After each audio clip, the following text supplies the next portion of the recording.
our ability to the people of Ghana no matter what. Nothing, absolutely nothing will change this position. We are fortified that the proceedings of Parliament shall not be impeached or questioned in any court or placed out of Parliament. Any interference with the business of Parliament is unlawful, unacceptable, and shall be resisted. We have never hidden our position that we are in Parliament for the ordinary people of Ghana.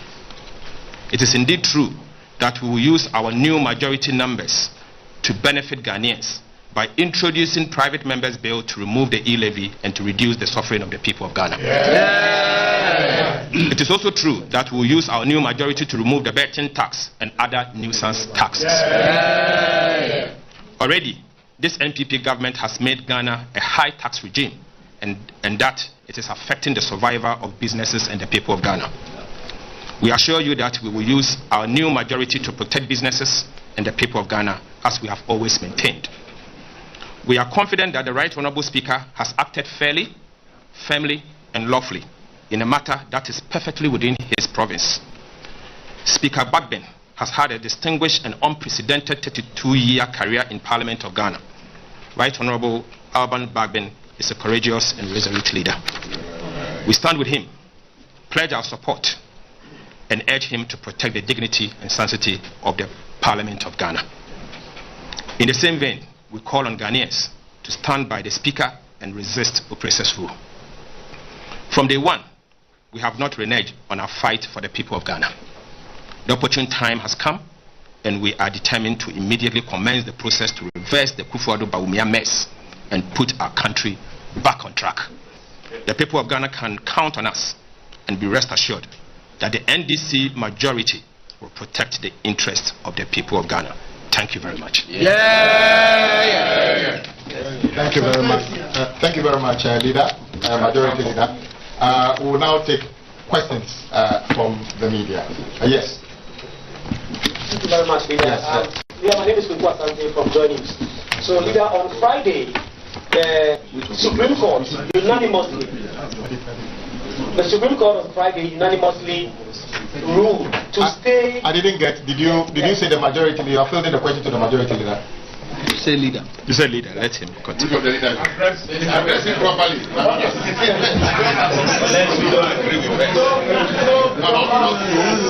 The Supreme Court of Ghana.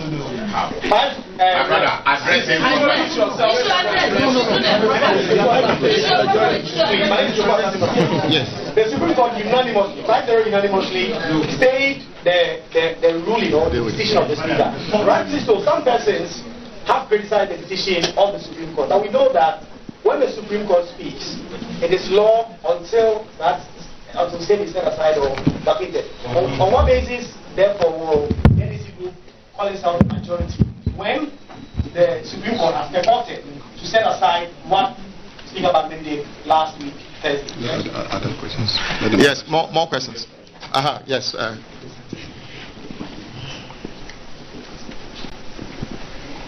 Thank you. Thank you, Majority Leader. Yes. My name is Simon Agena, the Dean of the Parliamentary Press Corps. Since the statement or the decision of the Speaker to declare those 4 seats vacant, NPP has finally admitted that Professor Michael Quay's ruling was wrong. Why is the new majority pushing for a wrong precedent in Parliament? Thank you. Let's get a third one, then we respond. Anyway, there's no hand up now, so we will take the response.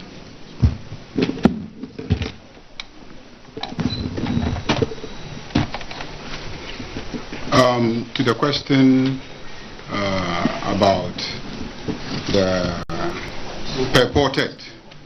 purported directive of the Supreme Court to suspend a decision of Parliament, we are not aware of any law or any constitutional provision that enables anybody to suspend a decision of the Speaker in Parliament properly constituted. What we know is that under Article 2 of the Constitution, and Article 130 of the Constitution, the Supreme Court has jurisdiction to make a declaration as to whether or not an act is consistent or inconsistent with a provision of the Constitution. But to suspend a decision of Parliament or a directive of the Speaker in Parliament, we are not aware of the legal basis of a conduct like that. Be that as it may, we as parliamentarians act on the basis of communication coming to us from the Speaker. We don't hear things in the news and act on them, or cite copies of records of proceedings in any court on social media and act on them. We act on the basis of communication coming to us from the Right Honorable Speaker. And if that communication says we should walk into the sea, we walk into the sea. Because we listen only to the Speaker and nobody else in relation to the integrity, the legality, and the appropriateness of what has happened in the chamber of Parliament. So that is my brief response to you in terms of your question. And the second question, which relates to the precedent that has been set by Mike Okwe, and why we in the majority today will be seeking to benefit from that precedent. I will say that when Mike Okwe gave his ruling in 2020, there were many who disagreed with him, and there were many who benefited from that ruling. But when Speaker Bagwin responded to the statement made by our now majority leader and went ahead pursuant to Order 18 to communicate the vacancy of the 4 seats. In responding, he made some comments also, and his commentary was so persuasive that even those of us who questioned the propriety of Mike Okwe's action in 2020 became convinced that indeed Mike Okwe was right. I'm one of those that in 2020 publicly disagreed with Mike Okwe. I believe it was because Mike Okwe did not articulate his position very well. And when Speaker Bagwin responded to the statement and communicated the vacancy of the seats, and in doing so made some statements, his arguments or his commentary in relation to Article 97 1G was very, very persuasive, very, very persuasive, especially his position that if Article 97 is applicable to the next Parliament, then it becomes a useless provision. It's not necessary. And those who provided for it in the Constitution could not have intended to engage in a useless exercise. So I can assure you that we are not convinced because Mike Okwe did it. We are convinced because we now see wisdom in the provision in the Constitution and the action of those who drafted our Constitution. Yes, thank you. We take 3 more. We take three more. We come this way. We go. Yes, thank you, Leader. My name is Arinan Ponsan, and I work with Adult TV. My question emanates from fair hearing, even though Speaker Bagwin cited evidences of these MPs purported to have vacated their seats wouldn't it be better for the speaker to have heard from them before acting? The argument of the fact that they acted on nothing because officially they have not received letters from their political parties. Thank you very much. Next. I want to find out if there's unlikelihood that the speaker decides to uphold the Supreme Court's decision. What would this caucus be doing? We'll cross that bridge when we get there. Next. Thank you. My name is Kweku Sekida, so I work for GhanaMPs.com. My simple question, I'm a bit worried. This particular parliament started with a fight. And Started with what? Okay. And looking at where you are going before the lifespan of this parliament, and would you end with a fight? No. If we are fighting against poverty, corruption. Thank you. The last one, then the leadership will take. Thank you. Leader, your colleague Makin argues that you made a statement and that decisions are taken if it is a motion, and yours was a statement, and so the speaker's ruling is against the orders of the House. What is your response? Okay, let me start. As always, I'll be starting. Colleagues will fill in.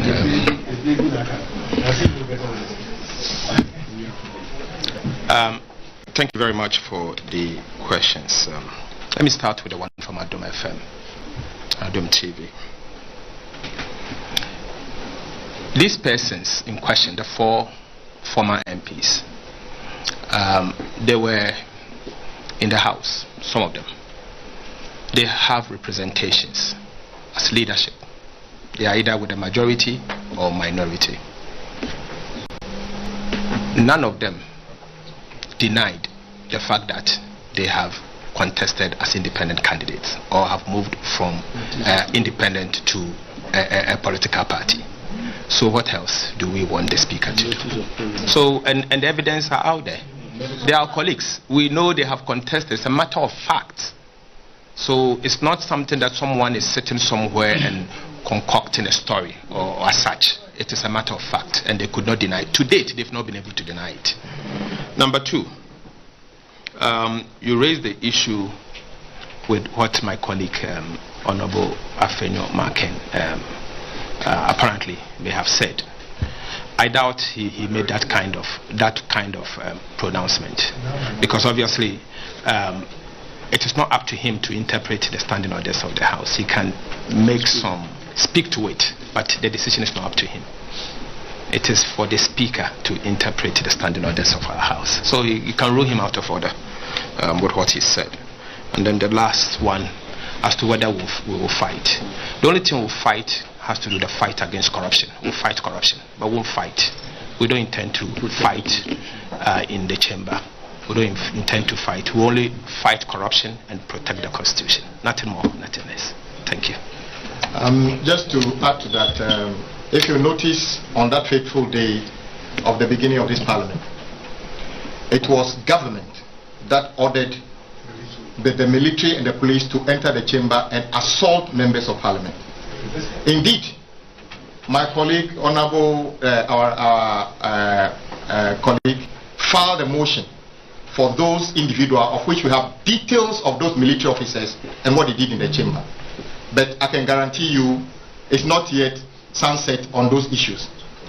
Just to add, we are aware that between yesterday and today, some elements of government have had a meeting again to deploy the military to the precincts of parliament to enter the tent. We are aware of that. We can just ask those around the Accra Sports Stadium that at a point in time tomorrow, they repeat the same misconduct. We can guarantee them the people of this country are sovereign. If you wear a military uniform or police uniform, you work to the Constitution. But they should be aware that the life of this government is less than 2 months. They will have to account for their conduct in 2020 and whatever they do tomorrow. But they shouldn't be surprised the people of this country would react forcefully to any misconduct of anybody in uniform on Tuesday and beyond. Thank you. We take the last batch of questions, if you have any. Yes. Last batch. And then after that, we'll do the three versions. Leader, Tuesday, both of you are returning to the chamber. I'm talking about both sides. And of course, the decisions are varied. Doesn't whatever happens on Tuesday rest with the Speaker? Do you have indication as to how the Speaker will allow things to pan out? Because the decision as to whether what happened at the court holds or doesn't rest with the Speaker. And what will be your expectation of the Speaker? Thank you. Next question. Should we say that's the final question? Yes. Before we do that. Yes. Okay. Look, I'm not the Speaker of Parliament, and I cannot preempt the Speaker. I don't know his intention. All what I can assure you is that the NDC majority believes that we are the majority, and we'll do just that. We'll protect what has been given to us lawfully. Nothing more, nothing less. Apart from that, let's wait for the Speaker. Thank you. Okay, yes, our colleague, the Deputy Majority Leader, Honorable Amako Kibwa, will do a short account rendition. Me body tough on the crab. Now, Majority Leader, I can say 4 members of Parliament, Honorable Kwachiaka, Honorable Asante, Honorable Mamde Morris, and Honorable Andrew Esiema. 4 members of Parliament, I call Honorable Esiema, if he independent, I could join MPP, were filing. 3 other members, no, if he political party do more filing independent. Yemra no, ye wonu constitution no.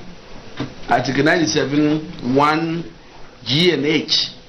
HRSS omo yesa no HRSS say omo advocate omo seat na speaker nso wo hu tumi say otisa say oma yeti wo parliament wo hwe ye standing order na enu nti na speaker tutu saa na mo ne speaker ye ni nyina ne ewo mra kwan so say na so ye na eba no saa no nti no ama yen NDC fu ana ye minority no se sia ya ye majority ye ho adoso ase MPP fu wo hwemra mu no a se sia no che se ye oha aduasansia na MPP fu ye oha aduasa enum ama yen akoye majority na saa majority na ye mra kwan so na de ama yen na nya de a ye betutu mu fom se na leader kai no ye be gina say ye majority ne aye niema majority ye be ye niema ebeboa Ghana man na ye ma obia emetiatia ye mfa ho di so ye gidi se speaker ni decision na o make no e mra kwan so obia entumi nsisa no na ye be gina say ye majority going forward mdamas na ye majority nso ye nya no ye bebo modern say sa amerikitwa ye de be ye niema bia ye nim say ha Ghana for example tax how many yen bibi to say ye levy bibi say betting tax ye be tutu ana more didn't 10 tema make sure say sa amera no nyina ya sesa na ama Ghana for ho ato. Okay. Yeah.